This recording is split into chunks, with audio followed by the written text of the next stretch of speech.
seconds turns to minutes, minutes into hours. For those keeping track of time, they are waiting for the threat to come to their city or country. As Ghidorah is attacking the city of Madrid, the capital of Spain, speculations runs rampant, with its next destination being the United States or Canada.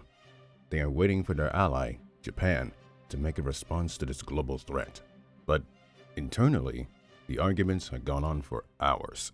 Inside of the command center, the AMF's top officials, scientists, commanding officers, and the two generals, Shindo and Wilson, are having a discussion of the possibility of using Godzilla to fight Ghidorah, with Japanese Prime Minister Miyazawa sitting at the head of the table, and ambassadors of the United Nations on multiple screens in the background. But the deadlock was evident. Ladies and gentlemen, we've been on the same talking points for hours. I understand that this plan is completely outrageous, but I feel like we have no other choice. And I do too. The problem is the potential damages that these two kaiju will cause. We can't afford that. If I may, even if we could possibly cure Godzilla of his infection, we do not know what he will do if he kills or defeats Ghidorah. And therein lies the point that I'm trying to make. Ambassador Baodong, personally speaking, if it were me, I wouldn't do it. There you go. Historically speaking, a kaiju fighting another isn't something new. But two kaiju? Possibly two titans? That's even worse. Shindo said it himself. Our country could possibly collapse from all of these kaiju attacks alone. And that's why I can't give authorization without a proper examination first. Wilson stands up from his seat. Everyone, please. I know Plan B is too much for everyone, but right now we have no other choice. And the crew of the Homododon understands the consequences that will come of this. Then why even bring this one up in the first place if you knew it was going to result in more chaos? Another argument breaks out between those in the room and the ambassadors. Wilson sits back down, and Shindo places a hand on his face. A sergeant approaches in between the two. Sir, I've just got word from Sano Island. Godzilla's moving. The general looks to him, shocked. What? He is? The sergeant nods without hesitation. Shindo stands up from his seat and whistles. The entire center goes silent. Everyone, I have some news to share. Godzilla has begun to move again. Everyone becomes shocked. It's showing on the screen. The camera showing the ambassadors moves to either the northeast or northwest monitors. The main screen of Japan shows up and zooms in on the dot representing Godzilla's position. He seems to be heading southwest. His attention turns to Wilson. Wilson, I ask you, is there a real reason why you wanted to have the kaiju fight Ghidorah? Without saying a word, Wilson nods. Shindo sits while Wilson stands. All eyes are on him. Well, yes, there is. He digs into his left suit pocket and pulls out a pen-like device. This will show you the real reason why Godzilla is sorely needed to fight Ghidorah. Turn down the lights, please. The lights within the room dims down to being barely visible. Wilson twists the device and aims it at the diamond-shaped table. A hologram forms into the middle. Everyone looks on and instantly becomes shocked. The hologram shows images of cave paintings that shows the three-headed dragon and another kaiju. But upon closer inspection, the kaiju turns out to be Godzilla himself. Or what looks like him. What in God's name? As you all are aware, Ghidorah was discovered in the mountains off Fukuoka in 1964. However, what you do not know is that there is a legend that exists.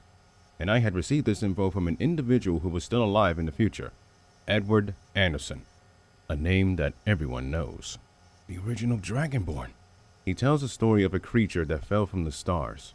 A three-headed hydra of unknown origin who attacked man, Mukon, and kaiju alike. But in 3005 BC, three kaiju defied the invader and challenged him, of which they won and sealed it away. One of those three kaiju was the original Godzilla. The room erupts into murmurs. Wilson turns off the hologram and sits back down in his seat as the lights brightens up again. Wait, you said original Godzilla. Are you implying that there are two Godzillas? Yes. Actually, I researched into it during our travels. I can confirm that there are two Godzillas in existence. One from 1954 and the one that we're dealing with today. Shindo snaps his fingers as the murmurs resumes. Looks like I owe Terasawa a beer. And when you said fell from the stars, are you saying that Ghidorah is an alien? That's right. A massive revelation that makes everyone speak out loud to each other. The ambassadors passes this information to the countries they represent, and Prime Minister Miyazawa puts his fingers under his chin. But should we really put all of our effort into curing the former? And even if Godzilla succeeds, I am sure that a global financial crisis will occur just like the Great Depression in the 1930s. And what would that lead to? Political uprisings? Civil wars? Or a world war? God damn it. So many thoughts and so many possibilities are running through this man's head. Suddenly, a realization comes into his mind. He stands up from his seat and gets everyone's attention. Shindo, there have been accounts of kaiju fighting each other throughout history, correct? Yes, sir. And Dr. Inaba, it has been scientifically proven that when an animal's territory is invaded, the host defends it, right? Yes, sir. And Ghidorah is that intruder that is invading territory. Godzilla II's territory. Ladies and gentlemen, I have come to a conclusion. I am allowing General Wilson and the crew of the Homeward Dawn to carry on the plan to cure Godzilla II of his disease to have him fight Ghidorah. A sense of relief is felt throughout the center, but the feeling of dread has not left in any way. I will take full responsibility for what will come. I'll get in contact with President Bush about the news, and I'll do the same to our Chancellor. More and more ambassadors of the respective countries agrees to send the information to their leaders. Miyazawa looks to his AMF staff. Does anyone oppose? No one dares to speak. All right. I shall take my leave to announce my decision to the people of Japan. I will leave the rest unto you. Ambassadors, thank you for attending this meeting. Please, excuse me. All of the ambassadors expresses their gratitude. The screens turns off and goes back to the designated screens in the command center.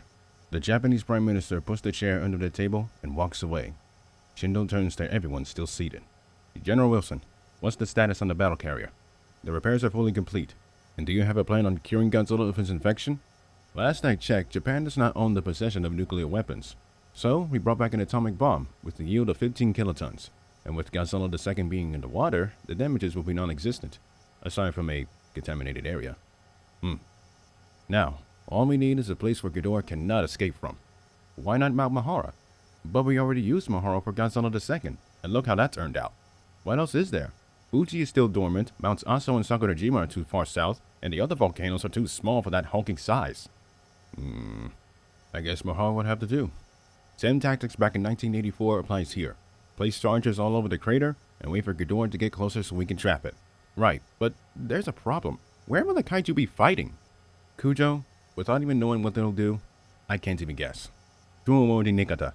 Everyone turns to the balcony, spotting the android standing on the lower platform, with Sagusa and the Terasawa family beside him.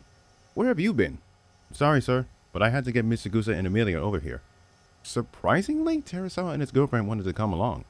We had no idea that an android could run so fast. Someone get that man a bottle of water. Field? Terasawa? You two have been promoted. I'm sorry? Admiral Field? Captain Terasawa? Report to the Dawn immediately. Their faces turn shocked, then turns into proud gratitude. They salute Wilson and turns around. Emmy! She turns to her father. Good luck. She smiles and nods. Both she and Field heads back up, running out of the command center. Cutting a corner to the elevator, Field sheds tears of joy. Dennis, I won't fail you. I promise. Once entering ground level, Amelia hops on the android's back and he runs at high speeds past the crowd on their way to the battle carrier. Minutes later, Terasawa, Morimura, and Sagusa are being briefed on what the plan is. So, let me get this straight. You're going to cure Godzilla of his anti-nuclear energy bacteria with a nuke from the future, and you're just going to have him fight Ghidorah? As crazy and stupid as that sounds? Yes. I don't know how to respond to that. I got nothing to say.